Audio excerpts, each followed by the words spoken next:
క్రీస్తునందు ప్రియ స్నేహితులారా, ప్రభు అయిన యేసుక్రీస్తు నామమున మీ అందరికి కూడా నూతన సంవత్సర శుభాకాంక్షలను తెలియజేస్తూ ఉన్నాను. మరి అందరికి కూడా న్యూ ఇయర్ అంటే ఎంతో ఇష్టమై ఉన్నది. క్రొత్త సంవత్సరము అనగా ఏదో కొత్త ఆశలు మన యొక్క జీవితంలో చిగురుస్తాయి అని అందరం కూడా ఎదురు చూస్తూ ఉంటాం.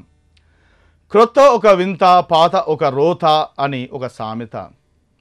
గతించిపోయినది గతః, ఇక రాదు, ఇక రాబోయేది మనకు ఆశీర్వాదకరంగా ఉంటుందని ఆలోచన చేస్తూ ఉంటాం. కానీ గత కాలములో నుంచి, గడిచిపోయినటువంటి సంవత్సరాలలో నుంచి ఏమి మనము నేర్చుకున్నాము, ఏమి ఈ క్రొత్త సంవత్సరములో ఏదైతే మన జీవితంలో కాలేదో దాన్ని మనం నెరవేర్చుకోవడానికి ప్రయత్నం చేస్తూ ఉంటాం. మన అంశము ఒక కుటుంబము దేవుని వరం, ఇల్లే ఒక స్వర్గసీమ అని సామాన్య భాషలో చెప్పవచ్చు. కనుక ఒక కుటుంబము పటిష్టంగా దైవికంగా ఉన్న ఎడల సమాజానికి దేశానికి కూడా ఎంతో శ్రేయస్కరం. కనుక ఒక కుటుంబపు విలువలు కలిగినటువంటి బాధ్యత, భాగ్యము మన దేశములోని సంస్కృతి సాంప్రదాయాల్లో బైబిల్లో ఉన్నటువంటి నిర్వచనాలకు తగ్గట్టుగా ఈ కుటుంబ వ్యవస్థ ఏర్పాటు చేయబడింది. కనుక ఈ కుటుంబ వ్యవస్థను ఏర్పాటు చేసినటువంటి వాడు దేవుడే. మరి ఆ కుటుంబములో తల్లి, తండ్రి, వారి యొక్క పిల్లలు, పిల్లల పిల్లలు, మరి తల్లిదండ్రులకు ఒకవేళ వారి తల్లిదండ్రులు ఉన్నట్లయితే వారును ఉంటారు. అనగా ఒకప్పుడు మరి పాత నిబంధన కాలంలో కానీ మన యొక్క పూర్వపు మరి వారి కాలంలో కానీ చూసినట్లయితే ఎంతో పెద్ద కుటుంబాలు, జాయింట్ ఫ్యామిలీస్ ఉండేవి. కానీ ఈనాడు చూస్తూ ఉంటే మైక్రో ఫ్యామిలీస్గా అవి అయిపోతున్నాయి. అనగా ఇద్దరు పిల్లలుంటేనే గగనమైపోతుంది. వారిని పెంచి పోషించాలంటే తల్లిదండ్రులు ఇరువురు కూడా ఎంతో కష్టపడి వారి యొక్క సంపాదన అంతటితో కూడా వీరిని పెంచి పోషించి పెద్ద చేసి వారికి ఒక మంచి భవిష్యత్తుని ఇవ్వడానికి వీరిద్దరూ కూడా ఎంతో కష్టపడుచున్నట్లుగా మనం చూడగలం.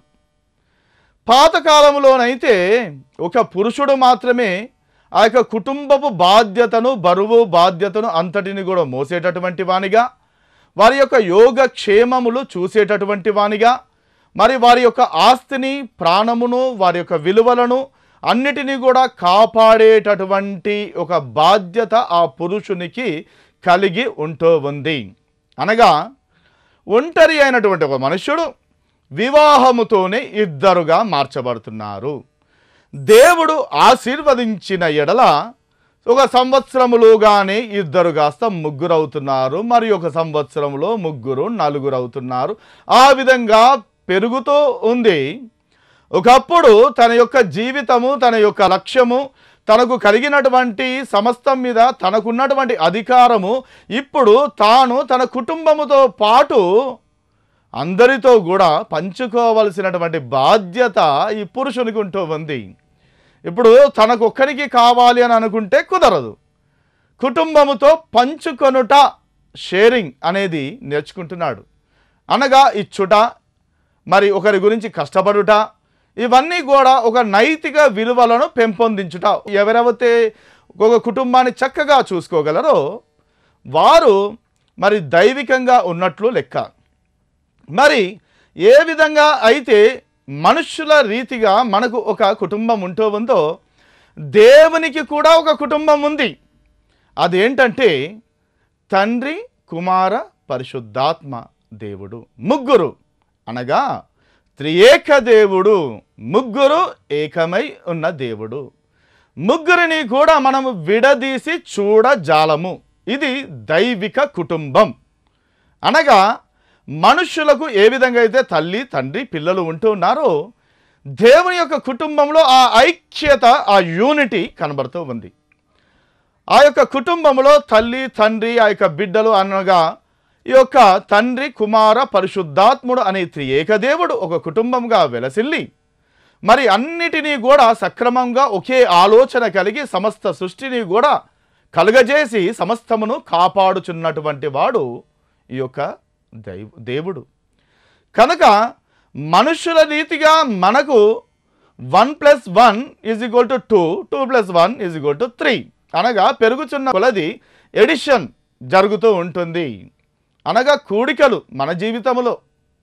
కానీ దైవిక కుటుంబంలో మల్టిప్లికేషన్ ఉంటుంది. మరి 1 × 1 × 1 అన్నా కూడా 1 అంటే త్రిత్వములో ఉన్నటువంటి ఏకత్వం అక్కడ కనబడుతుంది. అనగా కేవలము దేవుడు ఒకడే అయి ఉన్నాడు అని చెప్పేదానికన్నా మన జీవితంలో కూడా దేవుణ్ణి మనము పొందుకున్నప్పుడు మన జీవితంలో ఏదో కొత్త దీవెనలను, కొత్త ఆశీర్వాదాలను మరి కూడాలి, ఏర్పాటు చేయాలని ఆయన కోరుకోవట్లేదు. కానీ అది మల్టిప్లై అవ్వాలని కోరుకుంటున్నాడు, విస్తరించాలి. మరి అది దేవుని సూత్రం.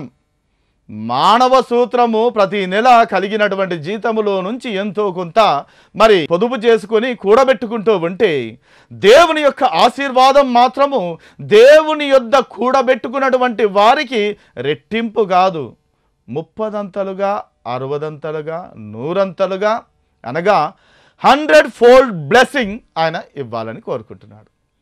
కనుక దేవుని యొక్క నీతి సూత్రమును అనుసరించి మనము నడుచుకున్నట్లయితే ఇహలోకములో మేలు, పరలోకములో కూడా మరి ఆ యొక్క గొప్ప అనుభవాన్ని మనం దేవునితో కలిగి ఉండగలము. కనుక ఈ బాధ్యతను దేవుడు నెరవేరుస్తూ ఉన్నాడు. మనిషికి కుటుంబం ఉంది, దేవునికి కుటుంబం ఉంటూ ఉంది. వాళ్ళు దేవునిలో ఉన్నటువంటి ఐక్యత మనుషుల్లో కూడా కలిగి ఉండాలని ఆయన కూడా కోరుకుంటూ ఉన్నాడు. యోహాను సువార్త 17వ అధ్యాయంలో కూడా చూస్తే ఆ ఐక్యత, మనలో ఉన్నటువంటి ఐక్యత వీరిలో కూడా ఉండులాగున అని యేసుక్రీస్తు ప్రభువారు ప్రార్థించినట్లుగా మనం చూడగలం. అయితే మనిషికి దేవునికి ఉన్నట్లుగానే అపవాదికి కూడా ఒక కుటుంబం ఉంటుంది. అనగా అపవాది సృష్టికర్త కాడు, పునరుత్పత్తి శక్తి అతనికి లేదు. కానీ వాడు ఏమై ఉన్నాడంటే దొంగయు దోచుకునివాడనై ఉన్నాడు. ఎవరైతే కూడా గొర్రెల దొడ్డిలోకి నేరుగా ఆ యొక్క ద్వారము ద్వారా ప్రవేశిస్తాడో అతడు యజమానుడు, అతని స్వరము గొర్రెలు వింటాయి. వేరొక దొడ్డిని వచ్చినటువంటి వాడు ఈ గొర్రెలను నాశనము చేయటానికి, వాటిని నశింపజేయడానికి వస్తాడు. కనుక వీడికి లేనటువంటిది ఏంటి అని అంటే అతడు విర్రవీగుతాడు, తనకు ఏదో శక్తి ఉన్నట్లు, ఏదో సృష్టించేటటువంటి ఆ యొక్క గొప్ప తనం అతనిలో లేదు. మరి ఇంకా ఏమి చేస్తాడయ్యా అంటే అతడు దేవుని యొక్క పిల్లలను పాడు చేయడయ్యా అతని యొక్క పని. దేవుని యొక్క పిల్లలను పాడు చేసి తన బిడ్డలనుగా చేసుకుంటా అంటాడు. అంటే ఎట్లా? మరి దేవుని యొక్క బిడ్డలను తన బిడ్డలుగా చేసుకోవాలి అని అంటే వారిని పాడు చేయటం. ఆనాడు ఏదెను వనములో మనం చూసినట్లయితే ఆదాము హవ్వ కలిసి ఉన్నంత వరకు కూడా సైతాను వారి మధ్యలోనికి రాలేదు. ఎప్పుడైతే కూడా హవ్వ ఒంటరిగా ఉందో అప్పుడు ఆమె జీవితంలోనికి ఇతడు ప్రవేశించి ఆమెను ప్రలోభపెట్టినట్లుగా మనం చూడగలం. అనగా మరి ఒక పురుషుడు స్త్రీ కలిసి ఉన్నంత వరకు కూడా కుటుంబంలో ఆ బాధ్యతను వారిరువురు కూడా కలిసి నెరవేరుస్తున్నంత వరకు కూడా మూడవ వ్యక్తికి చోటు లేదు. ఎప్పుడైతే కూడా ఒంటరి జీవితం నీవు కలిగి ఉంటావో అప్పుడు అపవాదికి అదే సమయం, వాడు రానే వస్తాడు, కనిపెట్టుకుని ఉంటాడు. అలాగే ఒక విశ్వాసి కూడా సంఘములో ఉన్నంత కాలము అతనికి ప్రతి శోధన నుంచి తప్పించుకునే మార్గము, ఒక ప్రొటెక్షన్, గాడ్ షీల్డ్ అతని చుట్టూ ఏర్పాటు చేయబడింది. ఎప్పుడైతే అతడు సంఘమును విడిచి ఒంటరిగా ఉంటూ ఎప్పుడు ఒకసారి సంఘంలోకి వచ్చి ఉంటాను అనంటే ఆయన శోధనలో పడి నశించిపోక తప్పదు. కనుక ఇక్కడ మనం చూసినట్లయితే రెండు విషయాలు మనం గమనించవచ్చు. ఒకటి, మరి ఆ ఆదాము బిజీ అయిపోయాడమ్ము. ఈరోజు కూడా కుటుంబాల్లో చూస్తుంటే పురుషుడు తనకు ఎంత కలిగినా కూడా ఇంకా కావాలి అని చెప్పి, ఏదో పొందలేదని చెప్పి, ఇంకా ఏదో సంపాదించడానికి తన కుటుంబ బాధ్యతలను నెరవేర్చకుండా ఇంకా యొక్క సంపాదన అనుకుంటూ బయటికి వెళ్తూ ఉంటే కుటుంబంను నిర్లక్ష్యం చేసినట్లుగా మనం చూడగలం. కనుక అక్కడ అపవాదికి చోటు ఇవ్వటం జరుగుతూ ఉంది. ఇంకొక విధంగా ఆలోచన చేసినట్లయితే మరి ఈ యొక్క ఆదాముకు అంటే యజమానికి తెలియకుండా ఈ స్త్రీ వేరే దారిలో అతనికి తెలియకుండా అతను నిద్రపోతున్నప్పుడు బిజీగా ఉన్నప్పుడు తన యొక్క పని నిమిత్తము, తన ఆలోచన నిమిత్తము, తన కోరిక నిమిత్తము ఒంటరిగా వేరే యొక్క ప్రయత్నం చేస్తుందేమో. ఇది కూడా వాడికి ఒక అవకాశం. ఈ రెండు కూడా కూడనే కూడవు. ఆనాడు ఎప్పుడో ఏదేను వనములో జరిగినదనుకుంటున్నటువంటి సత్యం నేటికి మన మధ్య కుటుంబాలను విచ్ఛిన్నము చేయటానికి, ఎందుకంటే కుటుంబ వ్యవస్థను ఏర్పాటు చేసినటువంటి వాడు దేవుడే. ఈరోజు ప్రపంచమునంతటిని కూడా ఆ కుటుంబము విస్తరించి అభివృద్ధి పొంది దాన్ని మరి సంపాదించుకోవాలని దేవుడు ఆశీర్వదించినప్పుడు మరి ఈ యొక్క సైతాను పని కూడా ఏమైందంటే ఎట్లెట్లయితే కూడా దేవుని బిడ్డలు ప్రబలిపోతారో అప్పుడు ఇదంతా కూడా క్రీస్తు రాజ్యం అయిపోతుంది. కనుక వీని పని ఏంటంటే దేవుని పిల్లలను దొంగలించడం. వీడికి తెలిసింది అతడు చేయలేడు కాబట్టి దొంగలించడమే వాడి యొక్క పని. వాడికి నిత్య శిక్ష ఏర్పాటు చేయబడ్డదని, తన యొక్క దినములు సమీపమై ఉన్నవని అతడు రేగిపోవచ్చు మనల్నందరినీ కూడా నాశనము చేయడానికి ముందుకు వస్తూ ఉన్నాడు. మరి ముఖ్యముగా ఈ యొక్క సైతానుకి టార్గెట్ కుటుంబాలే, ఫ్యామిలీస్. నూతనముగా వివాహము కాబట్టినటువంటి కుటుంబాల్లో జొరబడి లేనిపోని అపోహలను, అనుమానాలను రేకెత్తించి వారిని విచ్ఛిన్నము చేసి ఇక ఎందుకు పనికి రాని వారిగా, ఆ శ్రేష్టమైనటువంటి జీవితమును పోగొట్టుకునే వారిగా, మరి నరకపు పాత్రులుగా చేయటానికి వాడి యొక్క ప్రయత్నం జరుగుతూ ఉంటుంది. కనుక నూతనముగా వివాహమైనటువంటి వారి గురించి ఎక్కువగా ప్రార్థన చేయవలసినటువంటి బాధ్యత ఉంటూ ఉంది. అక్కడ మరి ఒక విషయము మనము గమనించినట్లయితే ఆ ఏదెను వనములో మరి దేవుడు ఆదాము ప్రక్కటెముకలలో నుంచి ఒక ఎముకను తీసుకొని స్త్రీగా నిర్మించాడు. అనగా ఒక పురుషునికి ఒకే భార్య, ఒక భార్యకు ఒకే పురుషుడు, ఒకే భర్త. అనగా మరి యొక్క స్త్రీకి, శరీరం అనే స్త్రీకి పురుషుడు తల, శిరస్సు. మరి పురుషునికి శిరస్సు దేవుడై ఉన్నాడు. కనుక ఈనాడు కూడా చూస్తుంటే అవిభక్త కవలలు అని అనేక మంది పుట్టుచూ ఉన్నారు. అనేక మంది కూడా రెండు తలలు, రెండు శరీరాలు కలిసి పుట్టుచున్నట్లుగా, వారి యొక్క జీవితము చాలా ఘోరంగా ఉన్నట్లుగా, మరి వారిరువురు కూడా ఏకీభవించినట్లయితే కొంతకాలము వారు బతుకుతున్నట్లుగా, మరి వారి యొక్క పాలన, లాలన చాలా కష్టంగా ఉంటూ ఉంది. మరి అదేవిధంగా చూస్తే మరి ఆ యొక్క బిడ్డలు ఎక్కువ కాలం బ్రతకలేక, ఆ రెండు తలలు కూడా రెండు ఆలోచనలు చేసినట్లయితే ఎక్కువ కాలం నిలవలేక ఉన్నట్లుగా చూస్తూ ఉన్నాం. డాక్టర్స్ ఎంత ప్రయత్నం చేసినప్పటికీ ఒక ప్రాణాన్ని నిలబెట్టగలుగుతున్నారు కానీ రెండవ ప్రాణాన్ని నిలబెట్టలేకపోతున్నారు. అనగా ఇక్కడ మనము నేర్చుకోవాల్సినటువంటి ఆత్మీయ పాఠము, ఒక శరీరానికి ఒకటే తల. అనగా శరీరము స్త్రీ, తల పురుషుడు. ఒక శరీరమునకు రెండు తలలు ఉండడము బాగోదు. మరి ఒక తలకు రెండు శరీరాలు ఉండడము కూడా బాగోదు. అర్థమవుతుందా ప్రియులారా? అనగా ఒక స్త్రీకి ఒకే పురుషుడు, ఒక పురుషునికి ఒకే స్త్రీ. ఈ పాలిగమి అనేది, బహుభార్యాత్వము అనేది దేవుడు అంగీకరించడు. ఎందుకనగా మరి మనం అనుకుంటాము ఆ యొక్క పాత నిబంధన కాలములో అనేక మందికి వారికి సవతులు ఉన్నారు, భార్య, సవతులు, ఉపపత్నులు కూడా ఉన్నారు అన్నారు. ఈనాడు ప్రపంచములో కలుగుతున్న వేదనలకు, బాధలకు, ఈ యొక్క యుద్ధాలకు కారణము కూడా వీరి వలననే. ఈ లోకములో సుఖమును అనుభవించడానికి ఎంతోమంది ఉపపత్నులను, సవతులను చేసుకుంటే వారి ద్వారానే ఇప్పుడు యుద్ధాలు కలుగుతున్నాయి. వారి పిల్లలకు, వీరి పిల్లలకే ఇది. కనుక దాని వలన కలిగే ఆపద, నష్టము ఎంతో గొప్పది. కానీ దేవుడు తన పిల్లలకి ఇచ్చినటువంటి ఆశీర్వాదం 128వ కీర్తనలో చూస్తే అనేకమైనటువంటి ఆశీర్వాదాలు అక్కడ ఉంటాయి. ఒక కుటుంబంలో ఉండాల్సినటువంటి మరి ఆ యొక్క ఆశీర్వాదము అక్కడ మనకు కనబడుతూ ఉంది. ఈ కుటుంబమును హెబ్రీ భాషలో మిస్పా అనియో, గ్రీక్ భాషలో పత్రియా అనియో కూడా మరి పిలువబడుతూ ఉన్నది. మరి పాతకాలములో ఇది వరకైతే కూడా మరి పెళ్ళిళ్ళు పెద్దలు నిర్ణయించేవిగా ఉంటూ ఉండేవి. అవి చాలా నిలబడ్డాయి. నేటి దినాలలో మరి ఎవరి ఇష్టము చొప్పున వారు ప్రవర్తిస్తూ ఉన్నారు. అవి ఎంతకాలము ఎక్కువ కాలము నిలవట్లేదు అనే సంగతి కూడా మనకు తెలుసు. ప్రేమ అనేది వివాహమునకు దారి తీసేదిగా ఉంటే మంచిదే, కానీ ఆ ప్రేమ అనేది వెర్రి తలలు వేస్తే, మరి అనేక తలలు ఒక శరీరానికి ఉంటే అది రాక్షస జాతి అంటారు, కానీ మనుష్య జాతి అని అనరు. దేవుని యొక్క సృష్టికి కూడా ఆ కార్యం లేదు. కనుక ఇది చెప్పాలి అని అంటే ఎవరైతే కూడా అపవాది పిల్లలు అని అంటూ ఉన్నారో వారందరూ కూడా వీడు అబద్ధములకు జనకుడు అని యేసుక్రీస్తు ప్రభువే అన్నాడు. మీరు అపవాది పిల్లలు, మీరు అబ్రహాము సంతానం అనుకుంటున్నారు, కానీ మరి అబ్రహాము చేసినట్లుగా మీరు చేయట్లేదు. కాబట్టి మీ తండ్రి అపవాది, వాడు అబద్ధములకు జనకుడు అంట. కనుక వాడికి ఈ యొక్క రాక్షసత్వము అనేది కూడా ఈ అపవాదికి చెందినది. ఈ విధంగా పుట్టినటువంటి పిల్లలందరూ కూడా అక్రమ సంతానం అని చెప్పవచ్చు.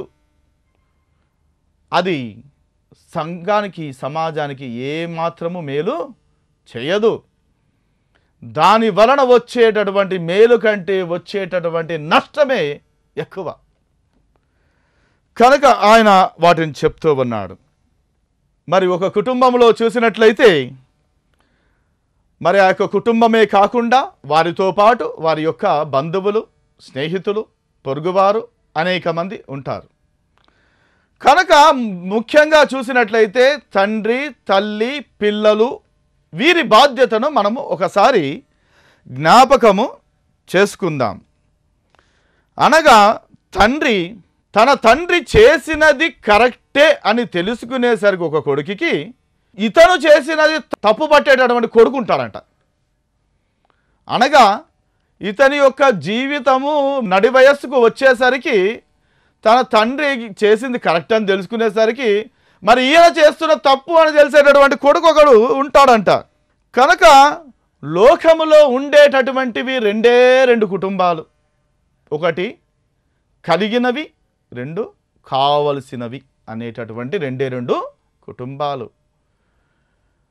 దైవికంగా మనం ఆలోచన చేసినట్లయితే దేవుని యొక్క ప్రేమలో ఉన్నటువంటి వారికి తెలిసినటువంటి విషయము, తమకు కలిగిన దాన్ని బట్టి సంతృప్తి చెందేటటువంటి కుటుంబాలను దేవుడు వీరికి ఉన్న కొద్దిపాటిలోనే నమ్మకముగా ఉన్నారు కనుక బలా నమ్మకమైన మంచి దాసుడా అని చెప్పి ఇంకా అనేకమైనటువంటి వాటిని వారికి ఇవ్వడానికి కూడా వెనుక తీయడు. ఇంకా కావాలి అంటూ ఉండి సంతృప్తి చెందనటువంటి జీవితాలను దేవుడు ఏ విధంగా ఆశీర్వదిస్తాడు? అదే న్యూ ఇయర్లో మనం తెలుసుకోవాల్సినటువంటి సంగతి ఏంటా సంగతి? నీవు గత సంవత్సరములలో దేవుడు నీకు చేసినటువంటి మేలులకు నీవు కృతజ్ఞతలు ఆ దేవునికి తెలియజేయకుంటే ఇంకా నూతన ఆశీర్వాదాలు ఏ విధంగా పొందుకుంటావు? ఎప్పుడు కూడా నూతనత్వం కావాలి, ఏదో కావాలి అనుకుంటూ ముందుకు సాగాలనుకుంటే నీవు చాలా పొరపాటు పడ్డట్లే. కనుక ఎవరైనా కూడా వారి కుటుంబానికి ఏదైనా మేలు చేయాలంటే, పిల్లలకు మేలు చేయాలంటే తండ్రి అయినా వారి తల్లిని ప్రేమించడమే అతడు చేయాల్సినటువంటి గొప్ప బాధ్యత. దాని వలన ఆ కుటుంబము నిలుస్తుంది, దాని వలన అతని యొక్క బాధ్యత నెరవేరుతుంది. ఆ విధంగానే తల్లి యొక్క బాధ్యత కూడా ఉంటూ ఉంది. తల్లి ప్రథమ గురువు. బిడ్డలుగా ఉన్నప్పుడు స్కూల్కి వెళ్ళకముందు, వేరే యొక్క పిల్లలు నేర్చుకోకముందే తల్లి తన బిడ్డలకు సమస్తము కూడా మరి ఆ యొక్క నైతిక సూత్రాలను కూడా మరి యొక్క పెద్దను గౌరవించే విషయము కానీ, ఏ విధంగా ప్రవర్తన కలిగి ఉండాలి కానీ, ఏ విధంగా నడుచుకోవాలి కానీ ప్రతిదీ కూడా ఆరంభ గురువు ఎవరంటే తల్లియే. ఆ తల్లిని మరి సన్మానించాలి.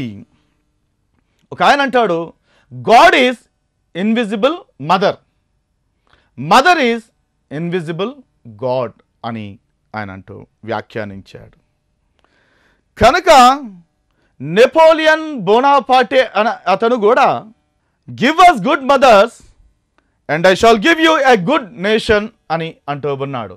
అనగా మంచి తల్లులు ఉంటే మంచి సమాజము, మంచి దేశము కూడా మరి ఈ యొక్క విలువలను కాపాడాల్సింది ఆ బాధ్యత ఎక్కడి నుంచి ఆరంభం అవ్వాలంటే నీ కుటుంబంలో నుంచి ఆ విలువలు మరి రావాల్సింది ఉంది.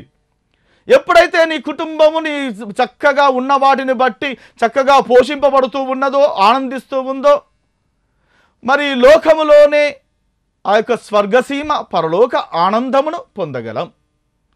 ప్రతిదీ కూడా మన యొక్క చేతుల్లోనే ఉంటూ ఉంది. ఒకసారి వివాహమున అయిన తర్వాత మరి అటు ఇటు తిరగక తనకు కలిగిన దాన్ని బట్టి సంతృప్తి చెందినటువంటి జీవితాలను, ఆ కుటుంబాలను దేవుడు ఎంతగానో ఆశీర్వదిస్తాడు. మరి స్త్రీ నుంచే లోకంలోనికి పాపము ప్రవేశించింది అని అంటారు, కానీ మరి ఆ స్త్రీ నుంచే లోకరక్షకుడు ఉద్భవించాడు. పురుషుని యొక్క ప్రమేయం ఎంత మాత్రమును లేదు.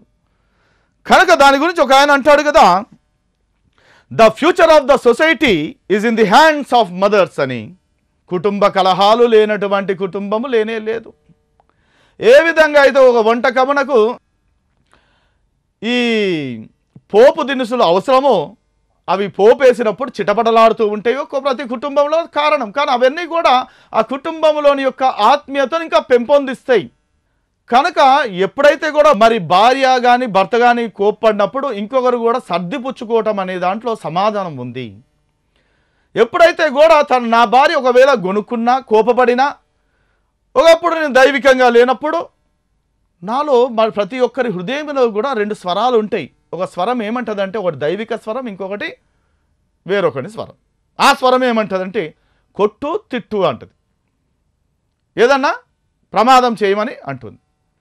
కానీ ఎప్పుడైతే దేవునిలోనికి వచ్చామో, దేవుని యందు మరి దృష్టి పెట్టామో, అప్పటి నుంచి కూడా దేవుని యొక్క స్వరం ఏమంటుందంటే మరి భార్య బలహీనమైన ఘటము, జాగ్రత్తగా చూసుకోవాలి, హ్యాండిల్ విత్ కేర్ అనే మాట వినబడుతున్నప్పుడు అప్పుడు నాకు మనసులో ఎంతో నెమ్మది కలుగుతుంది. అలాగే భార్యలారా, మీ పురుషుని మీరు సన్మానించాలి. ఆయన నా యజమానుడని అనుకున్నప్పుడు, వారు కోప్పడినప్పుడు నీవు కూడా ఆ విధంగా అనుకున్నప్పుడు సమాధానం ఉంటుంది. ఒకరొక మాట అన్నప్పుడు ఇంకొకరంటే అది ఆ కుటుంబంలో కలహాలే, కలతలే, ఇంకొక వ్యక్తి వచ్చి సముదాయించాలి అని ప్రయత్నం చేస్తే అది ప్రమాదకరం. నీ కుటుంబమును కట్టుట పడగొట్టుట నీ చేతిలో ఉన్నది. ఆ విధంగానే పిల్లల గురించి కూడా మనం చూసినట్లయితే పిల్లలు మన మాట వినటం లేదని మనం బాధపడుతూ ఉంటాం. కానీ గురించి మనము బాధపడవలసిన పని లేదు. ఎందుకనంటే వారు మనల్ని గమనిస్తున్నారని చూసి భయపడాలి. మన మాట వినట్లేదని మనం అనుకుంటాము, కానీ నీవు ప్రార్థన చేయకుండా, నీ కుటుంబం కలిసి ప్రార్థన చేయకుండా, పిల్లలు ప్రార్థనాపరులుగా ఉండాలి, పిల్లలు దైవికంగా ఉండాలని కోరుకోవటం ఎంత మరి అత్యాశ. కనుక ముందు మన ప్రవర్తనను చూసి పిల్లలు నేర్చుకుంటున్నారు. ఒకవేళ కుటుంబంలో ఎప్పుడు కూడా తల్లిదండ్రులు పోట్లాడుకుంటే నేను కూడా నా కుటుంబంలో ఈ విధంగానే ఉండాలి అని నేర్చుకుంటాడు. కనుక అది పొరపాటు, ఆ విధంగా ఉండకూడదు. మరి పూర్వకాలంలో చూసినట్లయితే పిల్లలు దేవుడిచ్చిన బహుమానమనియు, వారు ఒక బలవంతుని చేతిలోని బాణముల వంటి వారనియు మరి చెప్పబడుతూ ఉంది. కనుక ఎంత పేదవాడైనా కూడా తన యొక్క కుటుంబంలో ఎంతోమంది పిల్లలు కలిగినటువంటి వాడు భాగ్యవంతుడు, దేవుని చేత ఆశీర్వదింపబడినటువంటి వాడు. ఎంతో సంపాదించి ఒక ఆయన అన్నాడు, నా పాత స్నేహితుని గురించి మరి ఆలోచన చేసినప్పుడు అతడు చాలా మంచిగా చదువుకునేవాడు, మరి ఎంతో పెద్ద ఉద్యోగంలో ఉన్నాడు, ఇయర్లీ కోట్లలో సంపాదిస్తున్నాడు. ఇంకో నా స్నేహితుడు అన్నాడు, అతను మొన్న కలిశాడు, కానీ అతనికి టైం లేదంట, రోజంతా బిజీ, కోట్లు సంపాదిస్తున్నాడు, కానీ కుటుంబంతో కలిపే టైం లేదు. కనుక నీ చేతుల కష్టార్జితమును నీవు నీ కుటుంబం అనుభవించకుంటే నీవు ఎంత సంపాదించినా కూడా దాని వలన ప్రయోజనము ఏమి? కనుక మన పిల్లలను గురించి కూడా మనము మంచి ఇతరులతో పలకాలి. అది విన్నటువంటి వారు మరి ఓవర్ హియర్ చేసినటువంటి వీరు, అయ్యో నా గురించి నా తల్లి తండ్రి చక్కగా మాట్లాడుతున్నారు, మంచి చెప్తున్నారు, నేను ఆ విధంగా ఉంటే మంచిది కదా అని అతడు తన ప్రవర్తనను మార్చుకుంటాడు. అనగా మనము మన పిల్లలను ప్రేమతోనే సాకాలి, కానీ భయముతో వారిని పెంచకూడదు. తల్లిదండ్రులను చూస్తే వారు తన వంటి మానవులు మనుషులని చెప్పి రావాలి, కానీ పిల్లలను చూసి తల్లిదండ్రులు భయపడటము, మృగాలను చూసినట్లు, మరి తల్లిదండ్రులను చూసి పిల్లలు భయపడినట్లునో క్రూర మృగములను చూసినట్లు ఉంటే అది కుటుంబము, మానవ జీవితము ఏ విధంగా అవుతుంది? కనుక తండ్రి అని, నాన్న అని, అమ్మ అని వారి హక్కున చేరేటటువంటి పిల్లలుగా, తన పిల్లలను చూసినా కూడా అమ్మ వస్తున్నాడు మా జీవితంలో, మా కుటుంబంలో, ఇక మాకు ఎంతో భయంకరము అని వారు అనుకోకూడదు. అటువంటి జీవితము మనము కలిగి ఉండాలి. కనుక ఈ యొక్క నూతన సంవత్సరంలో నూతన ఆశీర్వాదాలు కావాలి అనుకుంటున్నటువంటి మనము వీటిని పొందుకోవాలనంటే అది మన జీవితంలో నుంచి, నాలో నుంచి అది ముందుగా ఆరంభం అవ్వాలి అనేటటువంటి స్థిర విశ్వాసం మనకి ఉండాలి. యెహోవా సంవత్సరములు జరుగుచుండగా నీ కార్యము నూతనపరచుము అనేటటువంటి మాటలోని సత్యాన్ని మనము గ్రహిద్దాం, ఆ విధంగా జీవిద్దాం.